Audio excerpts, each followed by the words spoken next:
రెండవ రాకడకు సిద్ధపడకపోతే మొదటి రాకడను కూర్చున్న పండగంతా దండగే. మళ్ళీ చెబుతా, రెండవ రాకడికి జాగ్రత్తగా సిద్ధపడకపోతే మొదటి రాకడను కూర్చున్న పండగంతా దండగే అయింది.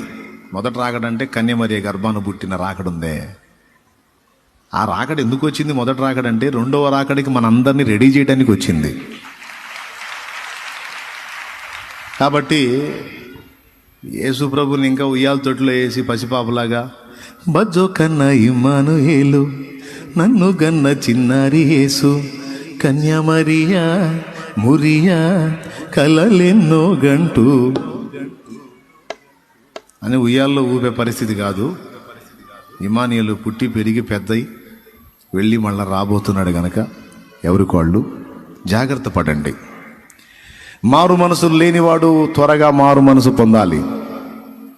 మారు మనసు పొంది కూడా పాప క్షమాపణ నిమిత్తం బాప్తిస్మం పొందని వాడు త్వరపడి బాప్తిస్మం పొందాలి. బాప్తిస్మం పొంది కూడా ఇంకా పరిశుద్ధాత్మను పొందనటువంటి స్థితిలో ఉన్నవాళ్ళు మోకాళ్ళుని ఉపవాసం ఉండి అవసరమైతే ప్రార్థనలో పెనుగులాడి దేవుని ప్రత్యేకమైన పరిశుద్ధాత్మ శక్తిని పొందుకోవాలి.